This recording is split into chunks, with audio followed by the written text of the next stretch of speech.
Allow me to paraphrase a page from my friend Raging Rhino and say, the narrative is borked. Right now, the corporate content creators don't seem to understand that hiding failure in the virus hills isn't going to work anymore. Spider-Man No Way Home broke all of those types of narratives. And yet, the spin cycle continues to kick out every excuse imaginable when they have a flop on their hands. Behold, the latest in the agenda film failures, the 355. Here we go.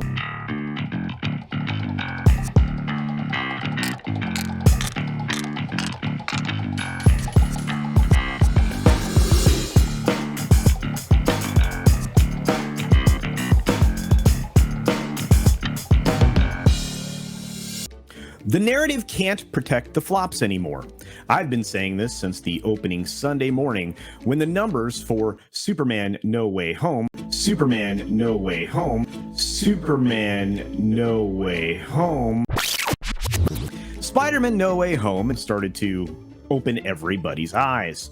It broke all of the media narratives around the global crisis and left the excuse pantry of the corporate content creators bare for all to see.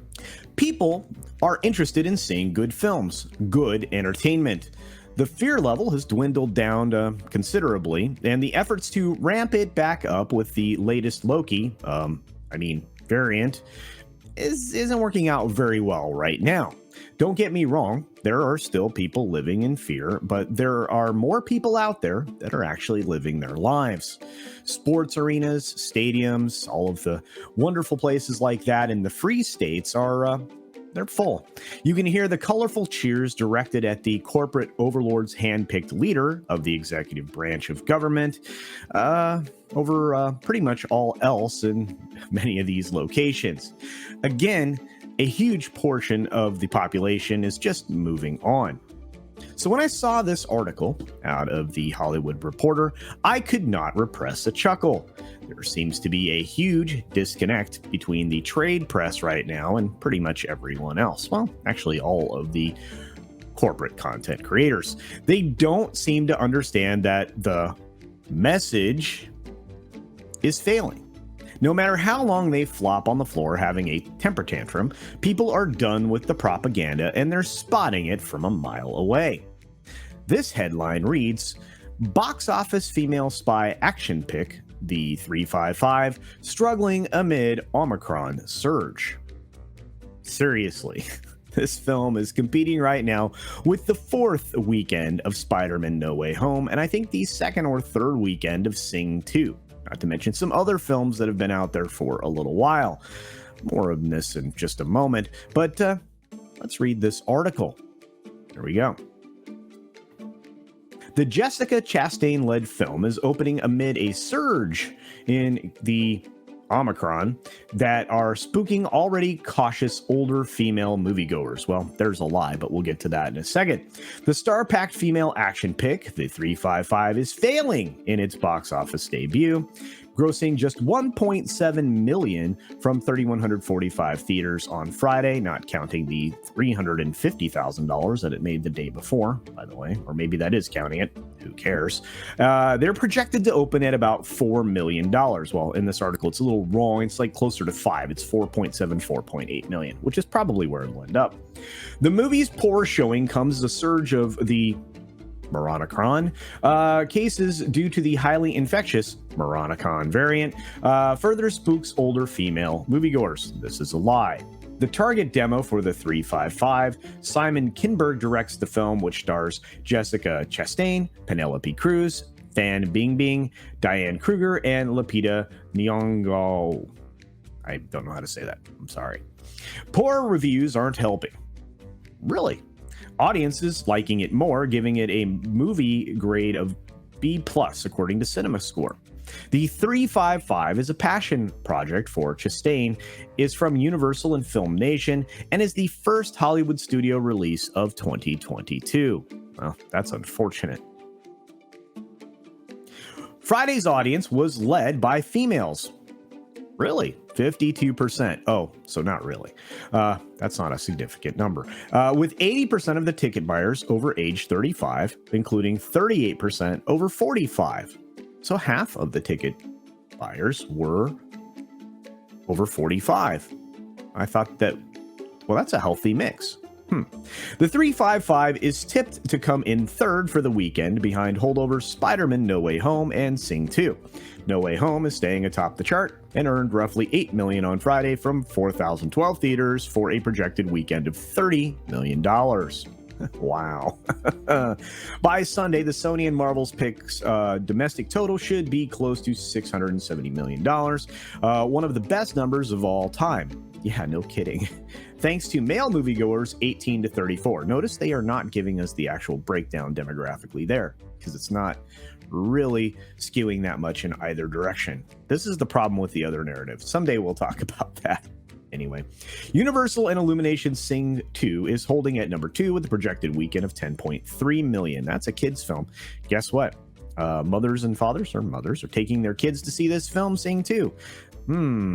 Let's see. Sometime over the weekend, it'll become the first family animated film of the global crisis era to cross the $100 million threshold, I guess is the word missing there, domestically. Like older adults, families have been slow to return to theaters. That's a lie. And while Disney's Encanto and Sing 2 have done solid business as more kids get the thing, the family market is still depressed. No, you're depressed. Encanto and Sing 2 had their own appeal. There are many reasons why nobody is going to see films in theaters right now. Some of that is because the habit was broken, but we'll talk about that another time. On Friday, Disney announced that Pixar's early March entry, Turning Red, will bypass theaters and debut exclusively on Disney+. Why are they doing that only with the Pixar side of things, I wonder? Also on Friday, Universal opted to make Sing 2 available on premium VOD just 17 days after its theatrical release. So it's going to start collecting more money per viewing than it does in the theaters. That has to bum out the theater structure. I think, isn't that supposed to be 20 some days before they do it under that renegotiated deal? I'll have to look that back up. Elsewhere in the weekend box office, The Kingsman and the American Underdog are expected to round out the top 5. There we go. And of course, they're saying we'll have more numbers to follow up this Sunday morning. Of course, this article was released, early in the weekend, but none of these numbers have changed. And that's important. It really is, because I guess there's an ultimate point here. Despite the headline box office, female spy action pick the 355 struggling amid Omicron surge being completely misleading, the critics hated it. And when I say hated it, it's got a very low score on Rotten Tomatoes, as you can see here. Also, just over 100 people that are verified reviews have reviewed this thing. While it looks pretty good, it's very misleading. It's a very small sample size. Not a lot of people saw the film. But that, again, nobody wanted the conceptually progressive film in the first place. The audience for it isn't even tipping across demographic lines. 52% of the audience, as I pointed out earlier, is female. That means 48% of the audience is male. Wait a minute. I guess America is no longer sexist, since this female power film is, from beginning to end, pretty close to 50-50. Usually, these types of films, if they were balanced, would skew more male. So, who's to say?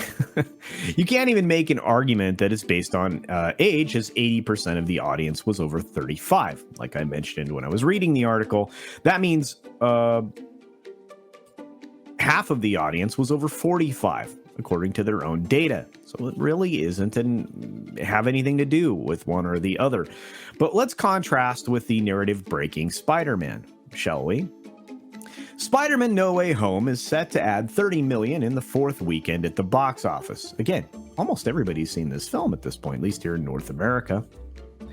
Sony's blockbuster will push past $650 million, which we knew. and the 355 opens beneath industry projections. Well, the industry was overly optimistic.